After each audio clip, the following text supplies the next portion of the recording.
and I had Voyager 1 and Voyager 2 data, and that I inspected and studied for quite a while, and that's when I wrote the first book. And I was so surprised at what I found that it took me like the 4 years to get the book published, because I wasn't sure that what I had was really right. And so I looked in many articles and books to see, oh yeah, this sort of fits what they're talking about there. Okay, you're okay, so publish it. And so the book came out in 1985. Okay, and that's the Ringmakers. That's the Ringmakers. But the other one, this one. That's 1971. I had left Lockheed. Uh-huh. Okay. Well, did we build it? Pardon? Did we build it? Who built it? The craft?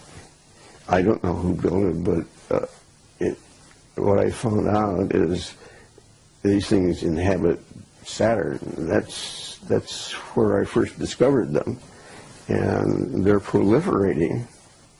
They're now at Uranus and Jupiter. Wherever you see some rings now, why, that's one of these. You see the craft. Yeah, I call it a ringmaker. Yeah. Okay, you call it a ringmaker. Yeah, and I can say it's electromagnetic because I could identify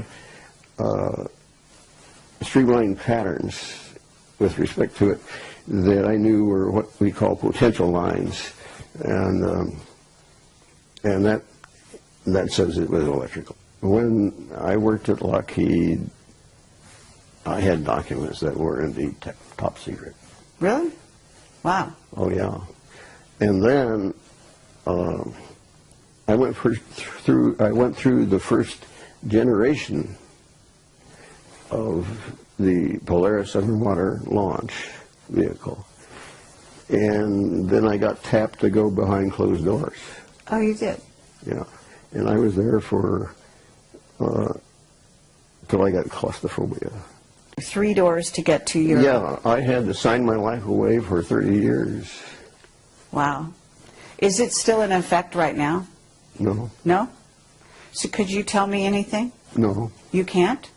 Mm-mm. Why? What would happen? I'd prefer not to find out. Might have seen some craft in those hangars. Is that right? It was my first clue that there was something in space that was different. Okay. I was handed one day a set of data. The guy that gave it to me said, nobody else around here has ever been able to get anything out of these data, and if anybody can, you can. And so I went through it, and I found this one spot of data that really looked interesting. And I slugged through plotting it up. It was quite a difficult task to draw the picture of that. Mm-hmm. And when I got it, you could tell it was something strange. I didn't, at that time, I have seen one on the ground in Antarctica. You have? Not personally, but an image of one, which I wished I had cut out. Right. So no, these things can come in real low. Yeah. They're all sizes. Mm-hmm. It's the same deal as airplanes. You know, they're Cubs and all that kind of. You know. Right, and so when you're talking about the craft in the rings of Saturn, you're talking about something huge, right? Yes. Much bigger than we could even conceive of. I understand. What is it? I don't know. Was it 70,000 square feet? I could, in looking down on the rings, I could see parallel lines crossing the ring, all the rings at once. Mm-hmm. That's about as long as you can get them. That's incredible. But I could tell that those lines demarked the outside of an object. Mm-hmm. So are you sort of saying, when you say you got claustrophobia, I don't know what that means. Do you mean that you became sort of tired of working in this above top secret area? Yeah, no, I'm not tired, and it was very exciting. I got to see everything that went on all over the world. Wow. Nothing much has changed. Yeah?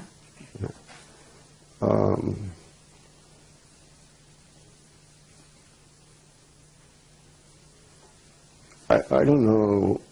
Or were you threatened? Were you, what did you have friends who were leaving the employee of Lockheed at that time? I mean, was there some incident that happened that made you want to leave? No, it wasn't that.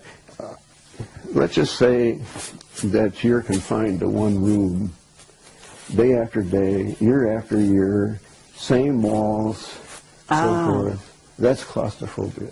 I see. But I knew that, hey, there's something going on out there, and see if you can't find it. Okay, but have you heard that NASA alters their footage coming from the moon, etc.? I know some of the things they do with it, yeah. Okay, so even their footage is not always dependable, right? Although I guess it's dependable to begin with. It's just that they start altering it later. I have been told by a very reliable source. He asked me what camera did I get that image from on the moon. I said, Hasselblad. And he said, that's right. He says, I thought we darkened that enough that you wouldn't find it. Oh, yes. So you were finding things that they thought they covered up. Yeah. Incredible. Yeah, yeah. That must have been a lot of fun. And this guy says, well, I suppose you want me to go out and tell everybody about that. I said, no, I don't want to embarrass you. That doesn't make any difference to me. Whatever you want to do is fine with me.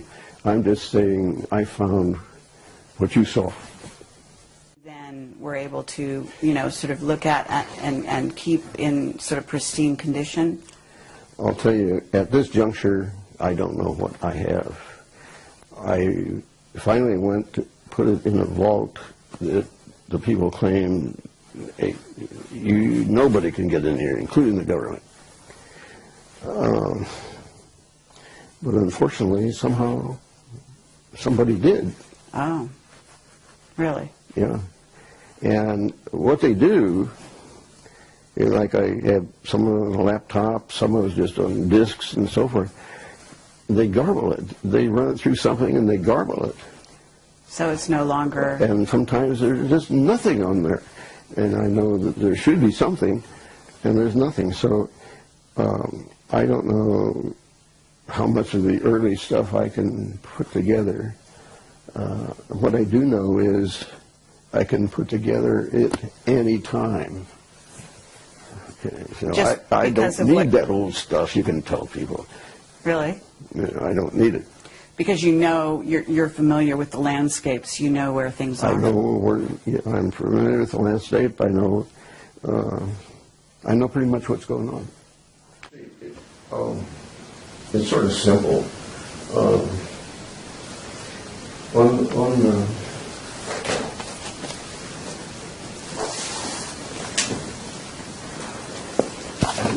That's a lot of energy. Right. And okay. And this is the ring, right? This is the ring? That ends up being the ring. Yeah. It's hot plasma. Oh, really? Okay. So, and what your theory is they're manufacturing it. Is that correct? It comes, that's the exhaust from this thing. From the craft? Yes. Is it because, are they stationary or are they moving, the craft? They're probably moving. So do you think When you say things are getting critical, are you Okay, saying... now, just take that picture and say that's the exhaust. It's like you have an airplane with an exhaust. Mm-hmm. It's in your atmosphere, and it can load a lot of energy, you know. And but this is Saturn, like John Lear says, you know, Saturn is the focal point, and I can't agree with him more. Okay, but John Lear talks about Saturn actually being portal into another dimension. Well, you know, he's theorizing. Yeah, so you don't necessarily go there. I don't go that way. Uh-huh.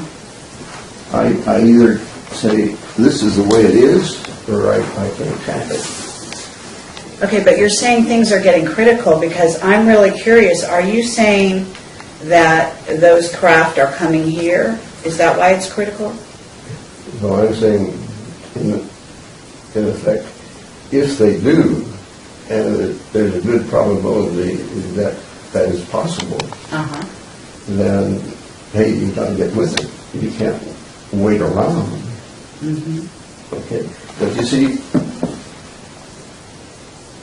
no one really in this country accepts the concept that at Saturn, those things are there. Right.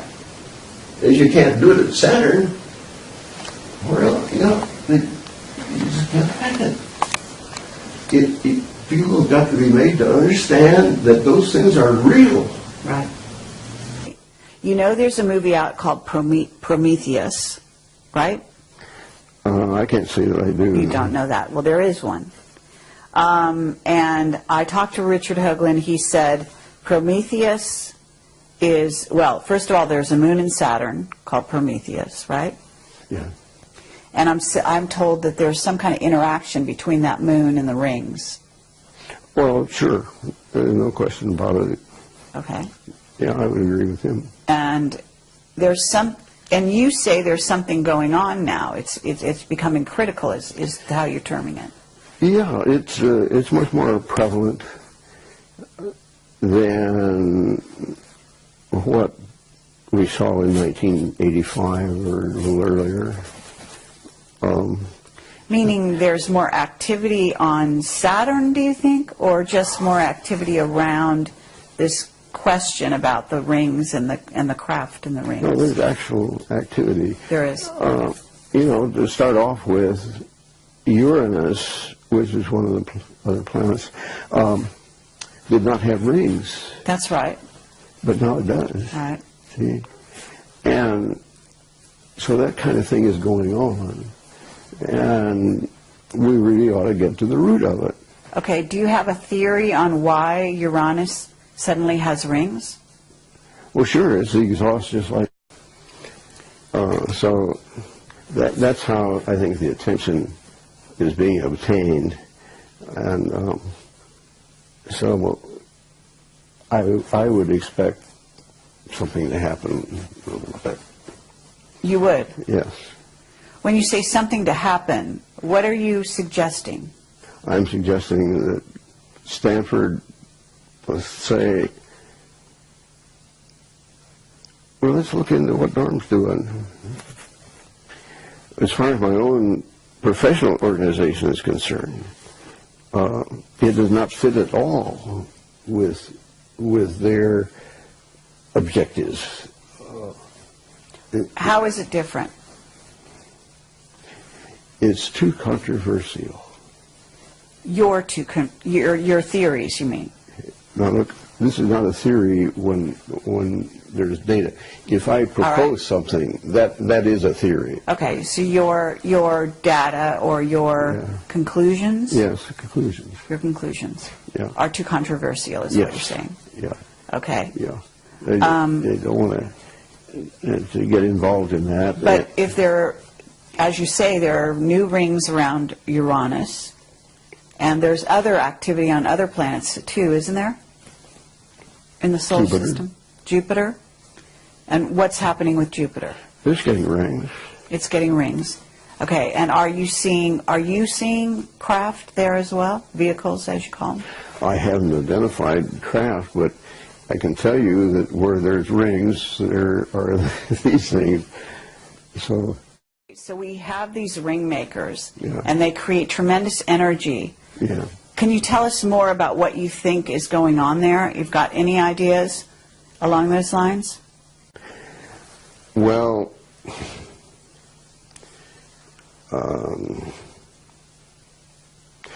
let's just take one that there was this, what do they call them, forward lookers, or these psychologists? Oh, remote viewers. Remote viewers, yes. Right, that's what I'm... I just did an interview with somebody there. Which one? I had heard that there was one that saw something out there in the rings, and they were mining the rings. That's true, yes. Okay. I think I read her book, and she couldn't see anything from the side, but when she looked from the top down, why, that's when she saw things. I see.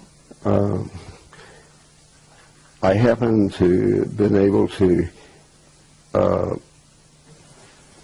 uncover what she saw.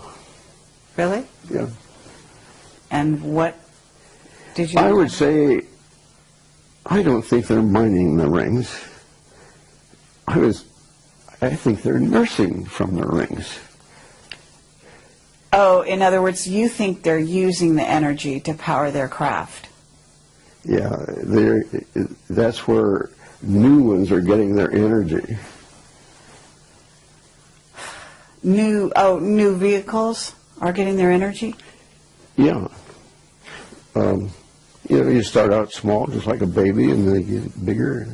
Oh, right, because you say that you believe they're sort of like alive. Do you believe they're plasma vehicles, what's called a plasma vehicle? Have you heard that terminology? Well, I've never heard them called plasma vehicles, but I can understand why somebody might say that, yes. Mm-hmm. Yeah, I wouldn't make a big deal over that.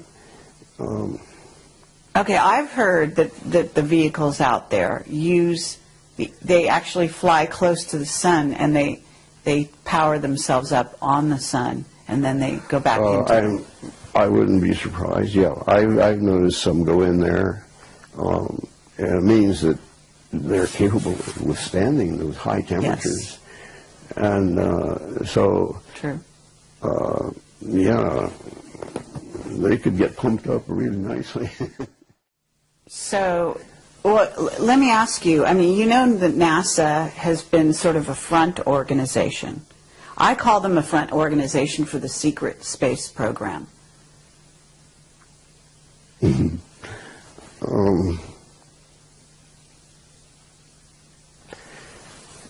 I don't know about being front.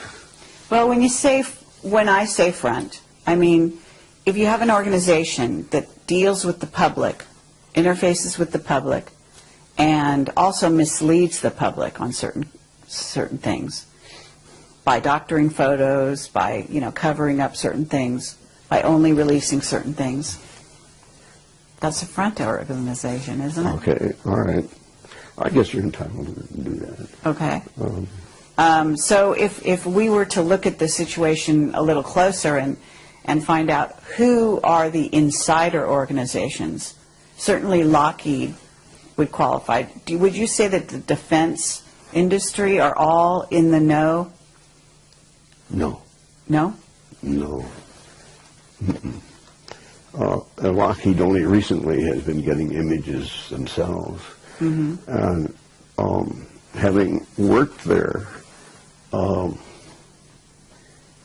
don't think there'd be anybody that would be capable of doing the kind of work I have been doing. I did come up with something that they could do. It required the services of one of the gents that knew how to program the computer. And that was the advantage of the outfit. They said, it can handle any size computer that there is. And, okay, so the day came, and this fellow's name that owned the company, his name was Jack, and Jack called a fellow in and says, Norm's ready for you to program. Jack, I'm going to have to think about that. Can I tell you over in the morning what my decision is? Yeah, think it over. Next day came, he says, Jack, I can't do it. I am an aerodynamic specialist, and if I do this other, I'd ruin that. It's a no-go. Oh, how interesting. Yeah, that was his attitude. And you check around, and the good guys still have that attitude.